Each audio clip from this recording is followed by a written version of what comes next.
Hey folks, welcome back. My name is Andy, and today I'm excited to talk history with author and historian Katy Morlas Shannon. Her book, Antoine of Oak Alley, highlights the story of the birth of pecan grafting and the complex relationships which surrounded this process between slave owners and the enslaved. We talk about the complex power relationships around the plantation and how plantation communities existed as microcosms of the world surrounding them. Katy received her bachelor's in English and master's in history from Louisiana State University. She has been a professional historian for over 15 years and has dedicated her career to uncovering the stories of the enslaved on plantations lining Louisiana's River Road. Her work includes crucial early research for Whitney Plantation, an exhibit at Laura Plantation entitled From the Big House to the Quarters, Slavery on Laura Plantation, and a searchable online database of over 400 individuals enslaved on Evergreen Plantation. To go check out Katy's work, see the links included in the show notes. Now, let's get into it. Katy, thanks so much for coming on. Tell us a little bit about who you are and the book that we're about to talk about. Well, my name is Katy Morlas Shannon. I've been a historian for 20 years now. I received my master's in history from Louisiana State University many moons ago, and I specialized in enslaved communities along the River Road along the Mississippi River in Louisiana. And I've worked for several different plantations over the years, designed exhibits there. And my book is Antoine of Oak Alley. It's about the enslaved gardener at Oak Alley Plantation, who was the first to propagate the pecan, which led to the commercial production of the pecan. Yeah, so we just recently released an episode on, as I've been pronouncing it, Pecan. It depends, I guess, where you're from, based on who I've talked to, what the correct way to pronounce it is. But I came across the story of Antoine, which I'd heard about, kind of like somebody had mentioned it to me, and I was like, yeah, I got to look into that kind of thing, and I never really did. And as we were putting together that episode, I started digging into it a little bit. I found your book, and it was really interesting because you've got a lot of information in there, and despite the internet having access to everything, if you try Googling about Antoine, unless it's from you, I always find some of the details are different about what his father did, who he was exactly, why he was qualified to do this grafting. There doesn't seem to be a very cohesive narrative, so it's, I think, been a lot of hearsay until you kind of put a really concrete basis for people to kind of point to moving into the future. Now, one of the things I really enjoyed about your book is that it's not just here's the facts about Antoine's life. It's very emotional, and it really kind of like you give it this really interesting narrative about the like evolution of his life based on those historical documents that you've kind of discovered or whatever found, were given, interactions you've had, and so on. So could you talk a little bit about this from, I guess, more of a writer's perspective before we even get into the story itself, about like, how do you wrestle with here's some factual data, and then let me put this into a narrative that is engaging and interesting? Oh, sure. So as a historian, everything that I present has to be based in fact. It all has to be factual. All my citations, all the data, and everything I say is going to be supported by a primary document. But I believe that the best history is told through storytelling, that it's through the power of story that people are really moved, and that history comes alive, and that it becomes very real for people. I'm far more interested in the lives of everyday people and the emotions they felt and what they lived, and things having to do that in a very personal way with people, as opposed to movements or big abstract things. So I want to make it real, and in that way I saw his life unfold as a story, and I really felt that people had to get to know him as a person. And unfortunately for the lives of most enslaved individuals, they are presented as not being able to be told in a really full way because of a lack of facts. Now, that can sometimes be true, that the archives does not necessarily hold as much for an enslaved person as it might for someone who enslaved them. But when done correctly, You can find enough to create a biography about certain individuals, as I've done with Antoine, but you have to be really meticulous and dig, and you have to be willing to put in that work. And then to be able to see things through the eyes of put yourself in that place and time and try to see through the eyes of the people who lived there, while at the same time being very true to the historical documents, if that makes sense. Yeah, it does. One of the things I really appreciated about this book in particular is that you go through this like narrative evolution, like where you're talking about like you spend a lot of time talking about like the slave owners because they were so influential on how people that were enslaved lived. And you spend a lot of time talking about like kind of almost like their moral compass as they existed as slave owners. And what I really appreciated about it is that you actually spent the time to try to actually engage with it in an uncomfortable way to talk about like this idea of like good and bad. Like we understand objectively like slavery is bad. Like no one is disagreeing about that probably that's listening to this. But how people felt about it and how they engaged with it when it was still an active practice was really nuanced and difficult because it's not as I mean you at one point in the book you talk about after the Civil War and how things basically didn't functionally change, and in some ways they became even more beneficial for certain former slave owners because now they weren't really liable for sick elderly enslaved people. So in some ways things even got worse temporarily at least. And like it points to like this really complicated relationship of how slave owners and the enslaved in some ways relied on one another in a way that I think we don't spend a lot of time today in history really like grappling with, or even like more of like and like high school education and younger, like being like, yes, this is a bad thing, but it's really complicated to understand why it's so hard to kind of detangle when you say like, okay, this was a good slave owner. That's a highly subjective thing to say, but also like if they weren't there, what would have happened to some of those folks? You talk about, and I'm going to pronounce this name wrong, and I'm sorry, Sothanine Roman. How did I do on that? So Stan Roma. Okay, so I was way off. Uh, and they challenged publicly their brother's decision to auction off the family's enslaved population because they were worried about how that would change those relationships on the plantation. And like, were they doing it for good reasons? Questionable, but it does point to like this really complicated relationship that exists in these landscapes. I'm so glad that you point that out. That is a question that's never been asked before and that I really thought was insightful. So Stan Roma kind of embodies the complexity of the relationship between the enslaved and enslaver, in that you see what some people would label as benevolence, but also brutality, all in one person. So we have this man who, in the early days of the plantation, the Roman plantation, people were just trying to survive. That goes for the white people who owned the place as well as the enslaved people there. So they worked together somewhat. It was never an equitable kind of relationship, but they worked together. There were fewer slaves on the plantation, so they were very much interconnected, if that makes sense. It was never an equal society, but it was integrated. So he would have grown up with and known these particular enslaved individuals very intimately.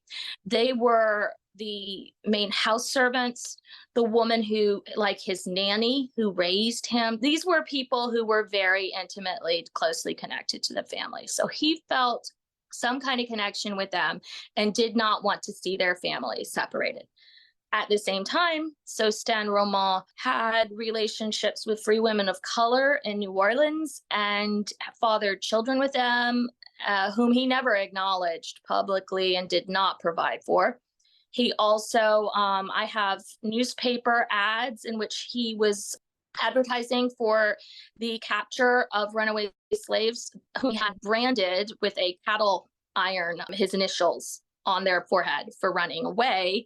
So that's really horrific, brutal violence. And I also have a court case in which an enslaved individual whom he owned on his plantation later in life said, I was actually born a free man of color up in the North. I was sold down south by slave traders who captured me, and I'm not supposed to be enslaved. And so Stan Roman was illegally enslaving him. So this was a man who engaged in great brutality, but could also see enslaved people somewhat as individuals if they were very close to him. There's no easy way to define this kind of relationship.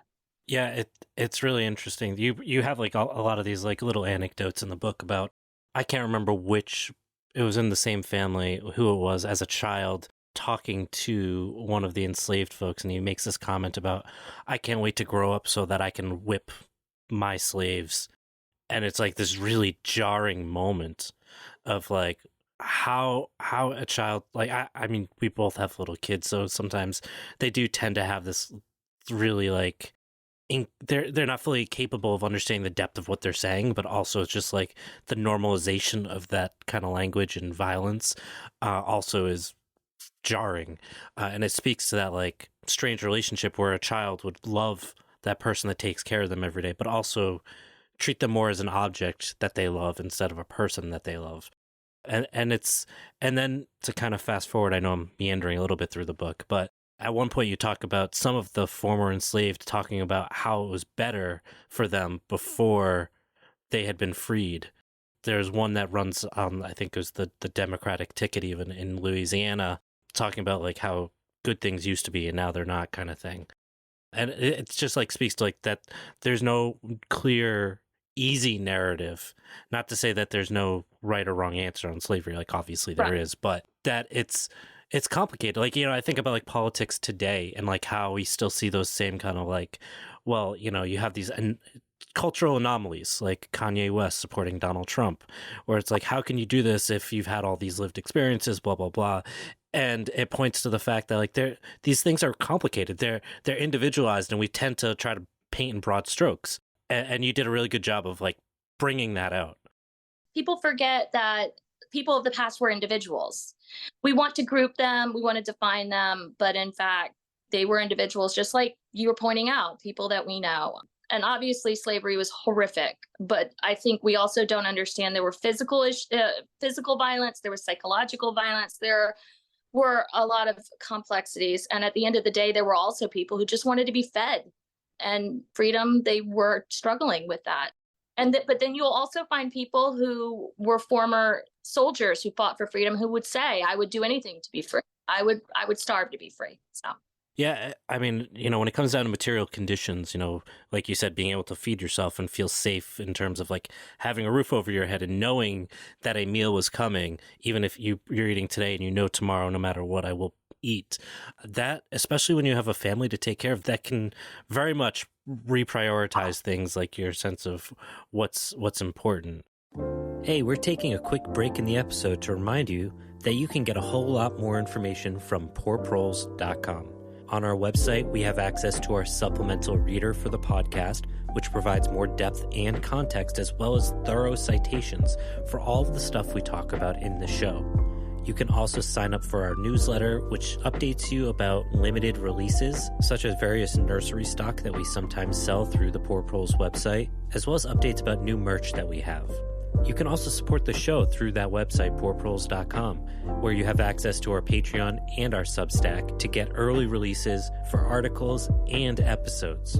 Now, if you enjoy the show and are just looking for even more audio content, go check out Tomorrow Today, which just wrapped up season 1, or tune into the Gastropocene, which is a project of myself and Dr. Aisha Khan to discuss the way our diets have driven the Anthropocene and what it looks like to use our diets for good. Now, back to the show. Now, how did you stumble across this particular story? Well, it goes back 20 years to when I was researching my master's thesis when I was at LSU. And I was working on a thesis about Creole women in Louisiana. And so I was looking at different Creole family papers in various archives. And I went to Tulane University's special collections. And I was going through the Roman family papers. And I first encountered Antoine there in the slave inventory lists. and it says gardener. And I also had just read something about a slave who had belonged to the Roman family who had been involved with pecan grafting. So I knew about him, but it wasn't until I was working at Laura Plantation and we were studying the enslaved men who ran off from the plantations to join the Union Army. And Louisiana had Black soldiers before any other place. You often hear about like glory in Massachusetts, right? That's what comes to mind. But here in Louisiana, we were actually the first to have Black soldiers fight for freedom. And they were free men of color in New Orleans, and then slaves who ran away from the plantation. So I was doing a lot of in-depth research on that, and I came across a man, a Union soldier from Vacherie, Louisiana, and looking over his pension file, because once these men who had fought in the Civil War became elderly in the 1890s, they could apply to the federal government for a pension for their service, but they had to prove their identities because they didn't have a driver's license or a birth certificate or photographs because they had been formerly enslaved. Pension agents from the government had to come to where they lived and interview their family and their friends and their neighbors. So it was a wealth of information. And in reading over one, I realized that this was Antoine's son. All of a sudden, things clicked for me. Like, okay, if this is his son, then this must have been where, his family and a whole network of fully merged. And then I could suddenly see unfolding how a biography could be written in a way that I had not before.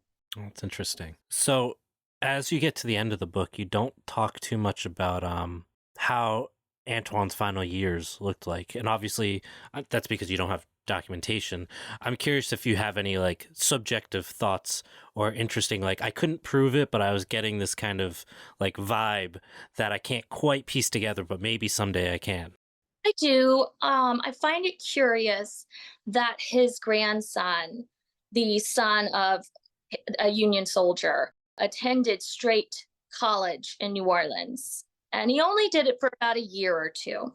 But it seemed really interesting to me that the son of a sugarcane laborer, because Antoine's son, he did not have an elevated position on the plantation. He was a plowman. He plowed the fields. He harvested the cane. He sent his son to straight college in New Orleans, and that cost money and that required resources. And so at the time, Hubert Bonzano, who owned the plantation, had taken the Centennial Pecan, which was what he called Antoine's Pecan, and sent it to the exposition, the Centennial Exposition in Philadelphia. And I do wonder if some kind of acknowledgement of Antoine's contribution he may have financed for a brief period of time to have his grandson. That is one thing I do wonder. I do think Antoine died in obscurity. I think he died in poverty. I think that's a pretty safe thing to say.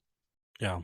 Were there any new threads? 'Cause I do a lot of research, and you find these things, you're like, huh, that's really interesting too. I'm going to come back to that later, and then you forget about it, or you're like, I don't feel like looking it up anymore because I've moved on to other things. Was there anything that you're like, hey, there's some really interesting points that someone needs to spend some time kind of unpacking and digging into? Well, there were several in particular, one having to do with Detterville, whom I mentioned in the book, who was possibly would be considered the head house servant and enslaved servant in the Roman family house. And kind of his continued story, his children's lives and their story, they moved to New Orleans. But also one of the Romans, the man who enslaved Antoine, Jacques Telesphore Roman, his nephew was a Confederate officer during the Civil War, and he had a relationship with an enslaved woman that resulted in a son. And that son was named Gustave Roman, and he went on to move to New Orleans, and he actually served in the Spanish-American War in what was known as the Immunes. They were the men of color that the United States Army sent to Cuba thinking they would be immune to malaria and yellow fever and those kinds of diseases because they were black. Orleans, which in course Yeah. was not the case. So his life is really fascinating. And, here he is, the son of this Confederate officer and growing up in New Orleans. And his father was this big judge, but, never, of course, acknowledged. Oh, that's interesting. Do you find yourself more interested in the pecan as a food now? I do. New respects. I do, and we have 2 acres of land that we got like post COVID. We have chickens and goats and things, and we have fenced off part of the pasture for like an orchard and garden area, because if we didn't, the goats would eat it all. So we're going to get hopefully a variety of fruit trees, and then hopefully some pecans in honor of Antoine. But my kids can eat pecans just raw, like by the handfuls. They love them. Though I have to admit, I am not a praline fan, and that's kind of heresy here in New Orleans. Yes. But I prefer it in other ways. Yeah, I was just in Savannah maybe a month ago, and I ate so many. It was disgusting. We don't have pralines around here, so it's not very common Sure. to, at least not like fresh. So how do you go through Savannah and not have like a dozen or two? I'm curious if you were able to trace Antoine's lineage to today, and if so, if you had the opportunity to talk to any of that family. I have. That is one of my specialties, is being able to make those kind of connections, which I know can be extremely hard for the descendants of formerly enslaved people to do. And I do that kind of work, helping them navigate that. But yeah, I did locate several great grandchildren. And when the book came out, I sent them signed copies. And one of them gave me a picture of his great great grandson. So that's been incredibly rewarding. And he has many ancestors, or descendants rather, because his grandson had like between 7 and 10 children. Some died. But it was a large family. Oh, wow. That's awesome. That's like one of those things you see on TV. Remember that was like a thing for a while where they would like do the DNA family Yes. lineage things on TV. That's like one of the ones you would expect to get, where it's like, oh, this famous person is your great great grandfather, something like that. But yeah, Antoine's story is so interesting.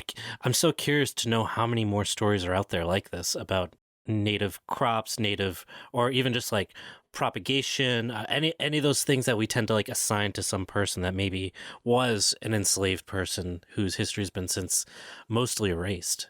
Well, I suspect there are many. Unfortunately, as you point out, a lot of them would go undocumented. We are just fortunate to know Antoine's that Antoine did this because of a couple attributions in a slave inventory that was made during the probate of his enslavers' possessions after his death, and then one mention that was made to a Department of Agriculture employee when he was tracing different species. So had it not been for those things, one would have faded completely. But I do know of 2 stories. So my expertise tends to be in, of course, South Louisiana crops and sugarcane in particular. This is one of those stories that's like pretty well known in Louisiana, but may not be really well known elsewhere, if that makes sense. Mm-hmm. Norbert Rillieux was a free man of color who was born here in New Orleans and was educated in France. And during the height of his era, he had to deal with a lot of the sugarcane planters in Louisiana were seeing this boom in the sugar industry. But the problem was the fuel necessary to burn and for the mills to refine the sugar. And steamboats were using a lot of fuel and to power up and down the river. So they needed something that would address this. So Norbert Rillieux in 1843 patented what was called the multiple effect evaporator. It produced high quality and high quantity sugar, but used about 75% less fuel. Oh, wow. Yeah. So Yeah. that's one of the big ones that immediately comes to mind. And then there was another man named Leonard Julian, and he lived in Ascension Parish. And in the 1960s, He created the first mechanical sugarcane harvester, which could plant about 12 acres in a day with 5 men, which I think took about 16 men, and a lot more went into it at the time. So he helped cut back on that labor, but unfortunately someone got the machine and kind of fiddled with it and then patented it for themselves, so he never really got the credit that he was due. Oh, wow. Yeah, I'm not familiar with either of those, but that's really interesting. So I think for folks that are listening to this, I think there's a lot of people that are very into history.